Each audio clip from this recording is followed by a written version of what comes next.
আজ গ্রামের সব ছোট ছোট বাচ্চাদেরকে নিয়ে চড়ুই ভাতির আয়োজন করলাম। আমার কেন জানি অনেক ইচ্ছা ছিল যে সবাইকে নিয়ে একটা পিকনিকের আয়োজন করি, কারণ অনেক দিন পর আমি আমার ছোটোবেলায় ফিরে গেলাম। ছোটোবেলাকে ধরিয়ে রাখার জন্য একটা ভিডিও তৈরি করার জন্য আর কি এগুলো একটু অনেক কষ্ট করে হলেও এই পিকনিকের আয়োজনটা করছি আর কি। বাচ্চাদেরকে 1 ঘন্টার ভিতরে সব ডিসিশন, 1 ঘন্টার ভিতরে রান্নাবান্না শুরু করে দিয়েছিলাম। হাই এভরিওয়ান, আসসালামু আলাইকুম। সবাই কেমন আছেন? আশা করি সবাই খুব ভালো আছেন। গ্রাম মানেই তো আমার কাছে অনেক ভালো লাগে। আর গ্রামের এই পরিবেশটা, এই পিকনিকটা অন্য রোস্ট পোলাওয়ের পিকনিকের চেয়েও কিন্তু হার মানায়, তাই কিনা আপনারা বলেন তো? কারণ এখানে যে আনন্দটা পাচ্ছে বাচ্চারা, এই আনন্দ দেখলেই মনটা ভরে যায়।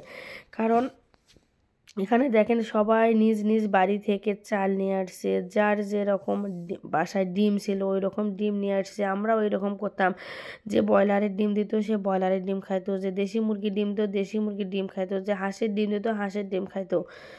তাই আজকে আমার এখানেও সবাই চাল নিয়ে আসছে, ডিম নিয়ে আসছে, মশলা নিয়ে আসছে। আমার ডাল আর আলু সিদ্ধ হয়ে গেছে, এখন আমি রান্না বান্না শুরু করে দিয়েছি। অনেক ভালো লাগতেছিল, আমি ছোটোবেলাকে অনেক মিস করছি এই রান্না বান্না করতেছি, আর ছোটোবেলাকে অনেক মিস করতেছি। কিন্তু আমার রান্না করতে করতে রাত হয়ে গেছে। আর গ্রামের বাচ্চারা তো আপনারা জানেন যে সন্ধ্যার আজানের পরেই এরা ঘুমিয়ে পড়ে। এখন সবাই চিল্লাপাল্লা করতেছে, তাই বলতেছে এই গান দিছি সবাই নাচো, তাহলে ঘুম কেটে যাবে। এখন এই যে আমার হাঁড়ি ভর্তি ভাত রান্না হয়ে গেল। এখন ভাত প্রায় হয়ে গেল। এখন আমরা তরকারির জন্য প্রস্তুতি নেব। এখানে ডিমগুলো যে ভেজে নিচ্ছি।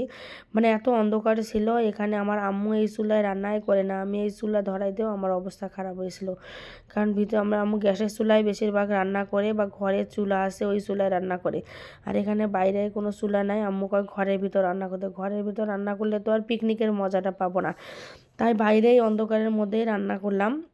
তেমন রাইত হয়নি, শুধু মাগরিবের আজান পার হয়েছে, তাতে যেরকম অন্ধকার, গ্রামে তো একটু কুয়াশা বেশিই পড়ে, এই জন্য আর কি।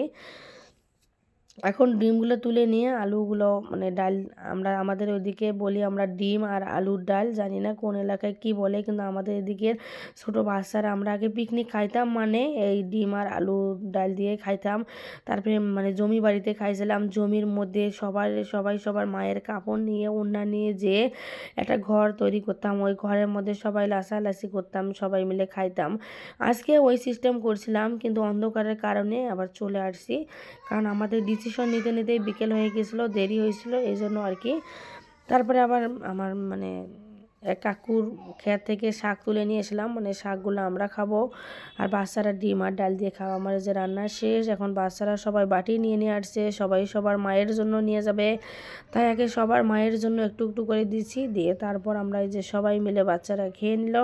আজকের ভিডিওটি আপনাদের কাছে যদি ভালো লাগে অবশ্যই লাইক কমেন্ট শেয়ার করবেন। আর গ্রামের এই পিকনিক শহরের পিকনিকের চেয়েওকে হার মানায়, এটা আপনারা বিশ্বাস করেন কিনা আমি জানি না, কিন্তু বাচ্চারা দেখেন কত পরিমাণে খুশি। আল্লাহ হাফেজ।